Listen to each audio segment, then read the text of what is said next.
ఓం శ్రీ మాత్రే నమ, ఓం శ్రీ మహాకాళేశ్వరాయ నమ. అందరికీ భక్తజన కోటికి శరన్నవరాత్రి శుభాకాంక్షలు. శ్రీ మిరాలమండి మహాకాళేశ్వర దేవాలయంలో గత 15 రోజులుగా ఏర్పాట్లు చాలా బ్రహ్మాండంగా జరుగుతున్నాయి.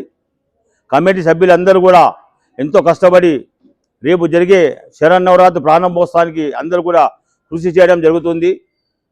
అదేవిధంగా భక్తులు కూడా ముఖ్య మనవి, రేపు పొద్దున 3 గంటలకి సుప్రభాత సేవతో ప్రారంభమవుతుంది. రేపు పొద్దున 8 గంటలకి అమ్మవారి పారాయణాలు ప్రారంభమవుతాయి. 10 గంటలకి ఇక్కడ హోమం ప్రారంభమవుతుంది.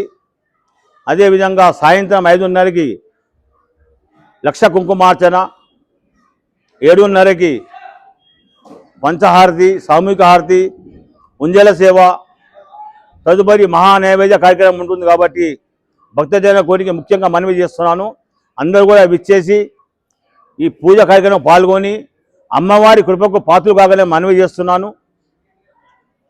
ప్రతిరోజు 11 రోజులు కూడా ఇక్కడ ప్రతి నిత్యం ఒక అవతారంతో అమ్మవారి ఇక్కడ ఉంటుంది. ఇక్కడ అమ్మవారికి అలంకరణ జరుగుతుంది. కాబట్టి భక్తజన కోటికి అందరికీ కూడా పేరున నేను మనవి చేస్తున్నాను. ప్రతి ఒక్కరు కూడా విచ్చేసి ఈ పూజా కార్యక్రమం అన్ని పాల్గొని అమ్మవారి కృపకు పాత్రలు కాగలని మనవి చేస్తూ, శరన్నవరాత్రిలో చివరి ఘట్టం అమ్మవారి తిరువీధి సేవ, తదుపరి రావణదానం, ఆయుధ పూజ, శమి పూజ ఈ కార్యక్రమం ఉంటుంది. కాబట్టి అందరూ కూడా పాల్గొనవలసిందిగా మనవి చేస్తున్నాను. అదేవిధంగా 27 తారీఖు శనివారం నాడు ఇక్కడ అమ్మవారి జాగరణ కార్యక్రమం ఉంటుంది. కాబట్టి భక్తులందరూ కూడా శనివారం నాడు విచ్చేసి ఈ భజన కార్యక్రమంలో పాల్గొని అమ్మవారి కృపకు పాత్రలు కాగని మనవి చేస్తున్నాను. ముఖ్య గమనిక, మా ఆడిపడుచులకు అందరికీ ముఖ్య గమనిక, కుంకుమార్చనలో 10 రోజుల పాటు కుంకుమార్చన పాల్గొన్న వారికి ఉచితంగా కుంకుమార్చన ఉంటుంది. తదుపరి అమ్మవారికి మహానవమి నాడు ఇక్కడ అమ్మవారి వస్త్రం, చీరే ఒకటి బహుమానం ఇవ్వబడుతుంది. అదే మహానవమి నాడు బుధవారం నాడు మహాపూర్ణవతి ఉంటుంది.